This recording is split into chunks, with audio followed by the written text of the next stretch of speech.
Palitha range பண்டாரவின் பதவி பறிப்பு தலத அத்துக்கோரளவுக்கு வாய்ப்பு. செப்டம்பர் 1 முதல் யாழ்ப்பாணம் சென்னைக்கிடையே புதிய விமான சேவை. ஜனவரி முதல் ஆசிரியர்களுக்கு சம்பள அதிகரிப்பு, அமைச்சர் அறிவிப்பு. T20 சர்வதேச கிரிக்கெட் வரலாற்றில் ஸ்பெயின் அணி சாதனை.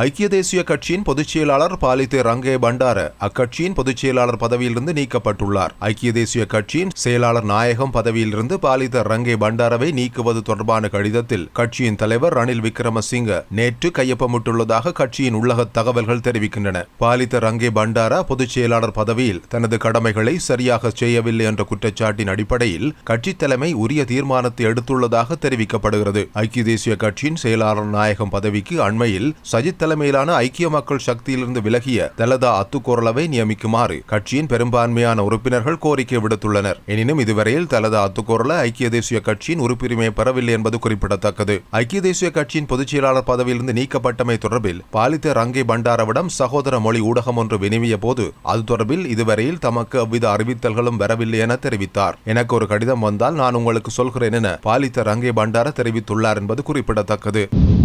இந்தியாவின் முக்கிய விமான நிறுவனமான இண்டிகோ செப்டம்பர் 1 முதல் சென்னை மற்றும் யாழ்ப்பாணத்துக்கிடையே விமான சேவையை தொடங்கும் என்று அதிகாரி ஒருவர் தெரிவித்துள்ளார். தற்போது இந்தியாவின் அலையன்ஸ் ஏர் விமானம் யாழ்ப்பாணத்துக்கு தினசரி விமானத்தை இயக்குகிறது. ஆரம்பத்தில் வட இலங்கைக்கும் தென்னிந்தியாவுக்கும் இடையிலான தொடர்பை மேம்படுத்தும் நடவடிக்கையில் இந்திய வெளிவிவகார அமைச்சின் நிதியுதவியுடன் விமானங்கள் ஆரம்பிக்கப்பட்டன. இந்த நிலையில் யாழ்ப்பாணம் சர்வதேச விமான நிலையத்தை விரிவுபடுத்துவதற்கான திட்டங்கள் முன்னெடுக்கப்படவுள்ளன. இந்தியாவின் நாகப்பட்டினத்துக்கும் யாழ்ப்பாணத்துக்கு அருகிலுள்ள காங்கேசந்துறைக்கும் பயணிகள் படகு சேவையும் சமீபத்தில் மீண்டும் ஆரம்பிக்கப்பட்டது. சிவகங்கை என்று பெயரிடப்பட்ட இந்த படகு சமீபத்தில் சுமார் 50 பயணிகள் ஏற்றுக்கொண்டு 4 மணி நேரத்தில் தனது முதல் பயணத்தை முடித்திருந்தது.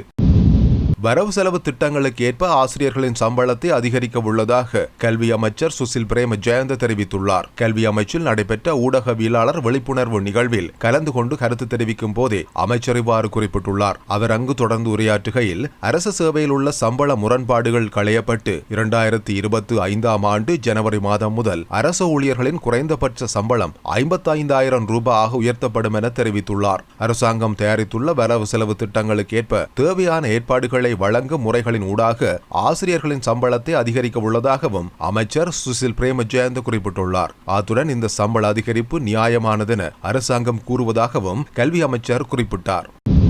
வவுனியாவிலிருந்து குடும்ப பெண் ஒருவர் கடத்தப்பட்டு பின்னர் அவர் மீட்கப்பட்டதோடு அவரை கடத்துவதற்கு பயன்பட்டதாக தெரிவிக்கப்படும் வேனுடன் சேர்த்து 4 பேரை வவுனியா போலீசார் கைது செய்துள்ளதாக தெரிவிக்கப்படுகிறது. வவுனியா கொக்குவழி அரசடி வீதியில் வசித்து வந்த குடும்ப பெண் ஒருவரை யாழ்ப்பாணத்திலிருந்து வேன் ஒன்றில் வந்த குழுவினர் கடத்திச் சென்றுள்ளனர். வீட்டில் இருந்த பெண்ணின் மாமியார் பெண்ணை தூக்கிச் சென்றவர்களை விரட்டிய போது அவரை உதைத்துவிட்டு அவர்கள் சென்றுள்ளனர். இதன் பின்னர் மாமியார் வவுனியா தலைமை போலீசில் குற்றத்தடுப்பு பிரிவில் செய்த முறைப்பாட்டுக்கு அமைய தலைமை போலீஸ் பொறுப்பதிகாரியின் வழிகாட்டலில் குற்றத்தடுப்பு பிரிவு பொறுப்பதிகாரி ஹேமந்த தலைமையில் உப போலீஸ் பரிசோதகர் Ahmed, police sergeant Dileepan, police கான்ஸ்டபிளான தயாளன், ரணில், கால்கே உள்ளடங்கிய போலீஸ் குழுவினர் விசாரணைகளை விரைந்து ஆரம்பித்து வேகமாக செயல்பட்ட போலீசார் குறித்த வாகனம் சென்ற பாதையை பின்தொடர்ந்து சென்றபோது குறித்த வாகனத்தை பழைப்பகுதியில் வைத்து மடக்கி பிடித்துள்ளதோடு குறித்த பெண்ணையும் மீட்டுள்ளனர். இதன்போது கடத்தலுக்கு பயன்படுத்தப்பட்ட வாகனம் போலீசாரால் கைப்பற்றப்பட்டுள்ளதோடு 4 இளைஞர்களும் கைது செய்யப்பட்டுள்ளனர். மணியந்தோட்டம், இருபாலை, சுன்னாகம் ஆகிய பகுதிகளைச் சேர்ந்த 4 இளைஞர்களே இவ்வாறு கைது செய்யப்பட்டுள்ளதாக குறிப்பிடப்படுகிறது.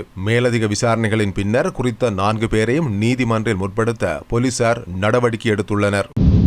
T20 சர்வதேச கிரிக்கெட் வரலாற்றில் தொடர்ச்சியாக அதிக வெற்றிகள் பெற்ற அணி என்ற புதிய உலக சாதனையை ஸ்பெயின் கிரிக்கெட் அணி படைத்துள்ளது. 2026ஆம் ஆண்டு நடைபெறவுள்ள ICC T20 உலகக்கிண்ண தொடருக்கான ஐரோப்பிய பிராந்திய தகுதி சுற்று போட்டிகள் நடைபெற்று வருகின்றன. இதில் ஸ்பெயின் கிரிக்கெட் அணி 4 போட்டிகளில் விளையாடி 3 வெற்றிகளுடன் புள்ளி பட்டியலில் முதலிடத்தில் உள்ளது. இதில் கிரீஸை வென்றதன் மூலம் ஸ்பெயின் அணி தொடர்ச்சியாக 14 T20 சர்வதேச போட்டிகளை வென்று உலக சாதனை படைத்துள்ளது. இதற்கு முன் மலேசியா மற்றும் பெர்முடா அணிகள் தொடர்ச்சியாக 13 வெற்றிகளையும், இந்தியா, ஆப்கானிஸ்தான் மற்றும் ருமேனியா அணிகள் 12 வெற்றிகளையும் பெற்றிருந்தன.